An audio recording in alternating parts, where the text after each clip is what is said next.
Let's talk now with North Carolina's Lieutenant Governor Dan Forest by phone. Lieutenant Governor Forest, thank you for joining me.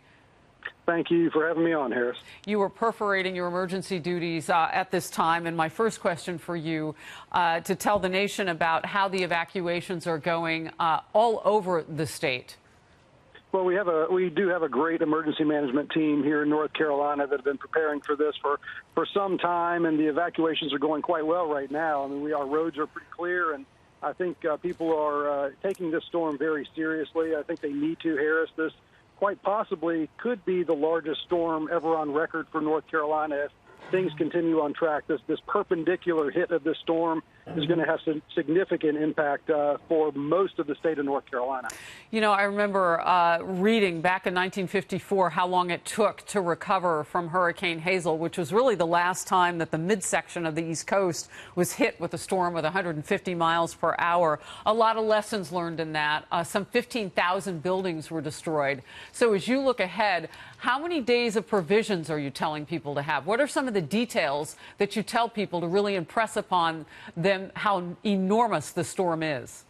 Well, we have some history with this. We get a lot of storms, and we've had power go out for 3 weeks to a month for people. Back when Hugo hit, that came through Charleston and hit Charlotte really hard, people were out of power for nearly a month. When Fran and Floyd came through, there was 3 weeks of power outages as far inland as Raleigh. So we're seeing this storm move into Raleigh as well. You're going to see it move in, impact the coast with really high storm surge and wind, and then the flooding on the coast, and the water is going to sit there and pour down on the state in the mid part of the state for a couple days, and then the flooding is going to reverse and head back to the coast again. So you could see power outage easily for a couple to several weeks if we just base that on history.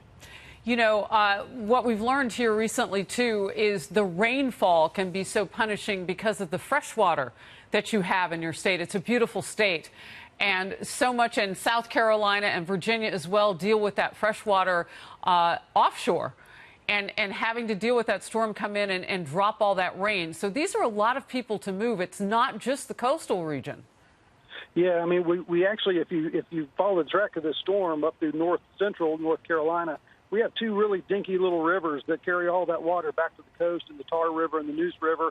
They're going to be well over flood stage if everything tracks as it's supposed to, which floods a lot of towns along the way, and it has massive impact. And our message to everybody, Harris, is take this as seriously as you've ever taken anything. I mean, this is a lot of people are new to North Carolina in the last handful of years, and they've never experienced anything like this before. This really can be life-threatening, and people need to take this very seriously. Yeah, you know, I've been reading about how many people have moved to your great state. My family was in Fort Bragg many years ago, and so I follow that quite closely. It is a popular place to move to, and as you say, as people are not experienced so much and having to get out of the way of a storm like this for the very first time, impressing upon them that it's time to leave can be a little daunting.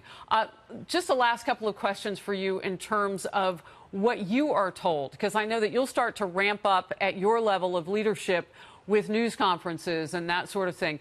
What is the point of urgency that you're being told right now is kind of a drop deadline, if you will, for getting people out of the way? Well, I think, you just have to follow the storm, for one. I think what the governor is going to be telling everybody is that, we're going to have mandatory evacuations all across the coast. Everybody's got to be out of there in the next day or so. If you live along the coast, you should be out of there anyway. You should already be making those preparations. Nobody should try to ride this storm out. You need to know where your emergency shelters are across the state. If you live in the path of the storm, find out where those are. Make sure that you're not trying to be a hero in any way. And most of our deaths, Harris, come from people trying to drive through floodwaters after the storm hits the land. And so don't drive through flooded roads anywhere you are. That's a great risk of death. Don't take that into your own hands.